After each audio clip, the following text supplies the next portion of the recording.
तृतीय अध्याय। भगवान के कहने पर गरुड़ जी ने उनसे निवेदन किया कि हे प्रभु, इस पूरे यम मार्ग को पार करके जीव जब यमलोक में पहुंचता है तो वहां जाकर कौन कौन सी यातनाएं भोगता है, अब आप मुझे यह बताइए। गरुड़ जी के यह प्रश्न करने पर भगवान नारायण बोले कि मैं तुम्हें आद्योपांत इसका वर्णन करता हूं। यह नरक वर्णन ऐसा है जिसे सुनकर मेरे भक्त लोग भी कांप जाते हैं और तुम भी कांप जाओगे। हे गरुड़, बहुभीतिपुर के आगे 44 योजन के विस्तार का बड़ा भारी धर्मराज का नगर है। यमपुर में पहुंचकर जीव हाहाकार पूर्वक चिल्लाता है। उसके इस तरह चिल्लाने को सुनकर यमपुर में रहने वाले धर्मध्वज नाम के द्वारपाल उसके विषय में चित्रगुप्त से जीव के सब शुभ अशुभ कर्मों को कहता है। इसके बाद चित्रगुप्त जाकर उस प्राणी के शुभ अशुभ कर्मों को धर्मराज से निवेदन करते हैं। हे गरुड़, जो नास्तिक हैं, सदा पाप कर्म में लगे रहते हैं, धर्मराज उन्हें भली भांति जानते हैं। उस पर भी उसके पापों को चित्रगुप्त से पूछते हैं। फिर चित्रगुप्त सब कुछ जानते हुए भी मनुष्यों के पापों को श्रवण से पूछते हैं। स्वर्ग भूमि पाताल में विहार करने वाले श्रवण ब्रह्मा के पुत्र हैं और उनको दूर से सुनने और दूर से देखने का विशेष ज्ञान है। उनकी स्त्रियां भी उन्हीं के समान दूर तक देखने और सुनने वाली होती है, परंतु उनके नाम अलग अलग हैं। स्त्रियों के जितने काम हैं उनको वे सब अच्छी तरह जानती हैं। वे सब श्रवण श्रावणी मनुष्यों के छिपे हुए कर्मों, प्रकट किए कर्मों, कही हुई बातों तथा व्यवहार और किए हुए कार्यों के तत्व को जानते हैं। वे सब उसी तरह चित्रगुप्त से कह देते हैं। धर्मराज के दूत मनुष्यों के मन, वचन और शरीर से किए हुए शुभ अशुभ संपूर्ण कर्मों को भलीभांति जानते हैं।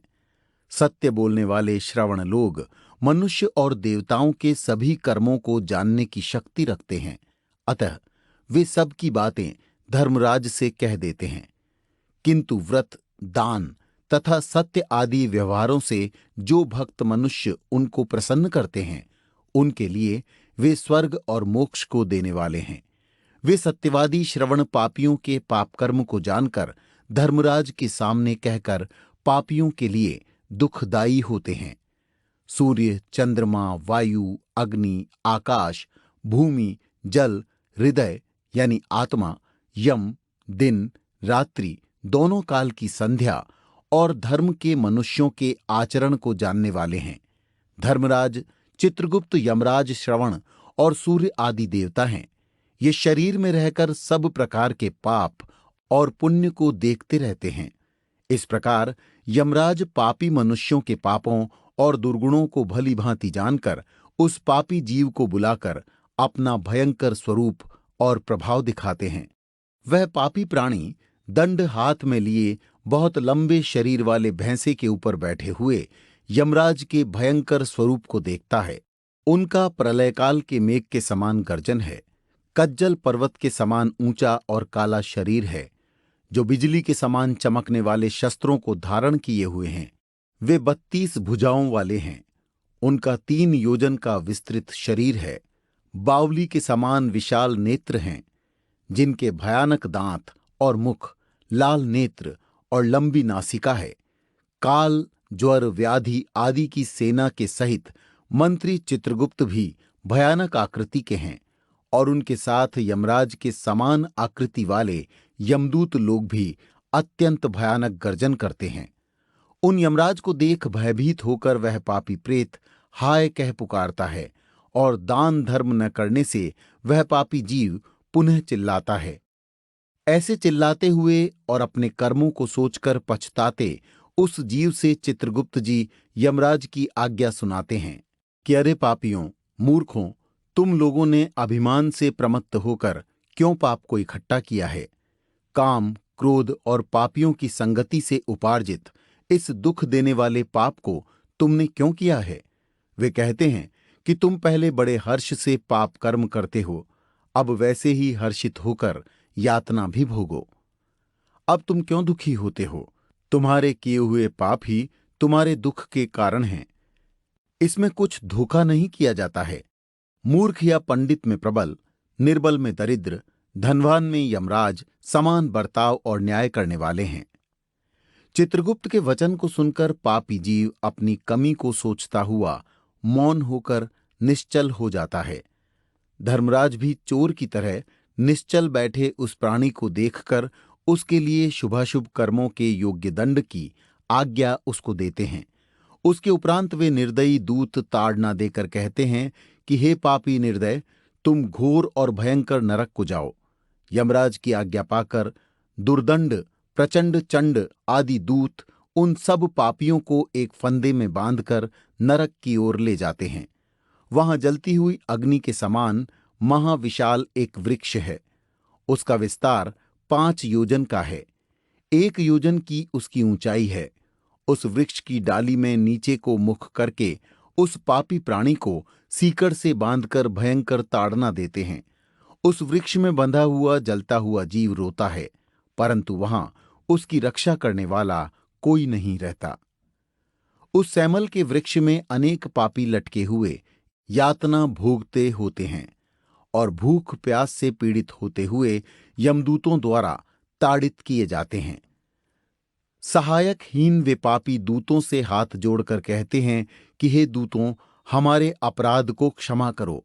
इस प्रकार कहने पर भी उन पापी प्राणियों को लोहे की लाठी, मुदगर, तोमर, गदा और भाला तथा मूसल आदि से यमदूत मारते हैं। मारने से जीव मूर्छित हो जाते हैं। उनको इस प्रकार मूर्छित देखकर यमदूत लोग इस प्रकार कहते हैं, हे पापी दुराचारी, तुमने ऐसे दुष्ट कर्म क्यों किए हैं? प्यासे को जल पिलाना, भूखे को अन्न देना आदि सरल काम तूने क्यों नहीं किया है? आधा ग्रास भी तूने कभी कुत्तों और कौवों को दान के रूप में नहीं दिया है। न तो घर पर आए हुए अतिथि को सत्कार और न ही पितरों का तर्पण किया है। हे जीव, अपनी यातना खाने के लिए न तो तूने कभी यमराज तथा चित्रगुप्त का ध्यान किया और न कभी इनके मंत्रों का जाप किया। न तो तूने कोई तीर्थ किया, न देवताओं का पूजन किया। गृहस्थाश्रम में रहते हुए भी तूने कभी अन्नदान नहीं किया, जिससे तुझे इतनी यातना न भोगनी पड़े। न तो तूने साधुओं की सेवा की, इससे अपने कर्मों के फल को भोग, जिस कारण तूने अधर्म को संचित किया है। इसलिए यमराज की आज्ञा से दंड भोग। हरि भगवान ही अपराध की क्षमा करने वाले हैं। हम लोग तो उनकी आज्ञा से दंड देने वाले हैं। ऐसा कहकर वे निर्दयी होकर ताड़ना करते हैं। जलते हुए अंगार के सदृश ताड़ने से वे नीचे गिर जाते हैं। उनके गिरने से पत्तों की तरह शरीर कट जाता है और उन जीवों को वृक्ष के नीचे रहने वाले कुत्ते खाते हैं। इनसे वे पापी रोते हैं। रोते हुए उस जीव के मुख में धूलि भरकर रस्सियों में बांधकर मुदगरों से मारते और शूलों से ताड़ना देते हैं। इसके बाद जैसे लकड़ी चीरी जाती है, वैसे किसी भी पापी को आरी से चीरकर 2 भाग किए जाते हैं। किसी को पृथ्वी में लिटाकर कुल्हाड़ियों से टुकड़े टुकड़े किए जाते हैं। किसी का आधा शरीर जमीन में गाड़कर उसके माथे में तीर से मारते हैं और किसी को निर्मम होकर कोलू में डालकर ईख के समान फेरते हैं।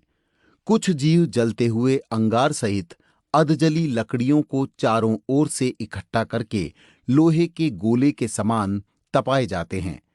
किसी को खौलते हुए घी के कढ़ा में, किसी को तप्त तेल के कढ़ा में डालकर पकौड़े के समान इधर उधर चलाया जाता है। किसी को मार्ग में मतवाले हाथी के आगे डाल दिया जाता है। कोई हाथ पांव बांधकर नीचे को लटकाए जाते हैं। कोई कुएं में गिराए जाते हैं। कोई पर्वत से गिराए जाते हैं। कोई कीड़ों के कुंड में डुबाए जाते हैं और कोई कीड़ों से कटवाए जाते हैं। उन सब जीवों के वज्र के समान कठोर चोंच वाले, मांस को चाहने वाले गिद्ध और कौवे आदि चोंचों से शरीर को नोचते हैं, आंखों में ठोट मारते हैं तथा मुंह के मांस को चोंच से काटते हैं।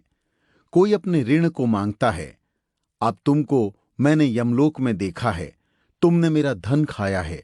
नरक में ऐसे झगड़ा करने वाले पापियों के मांस सिंडासी से काटकर यमदूत लोग उन मांगने वालों को देते हैं।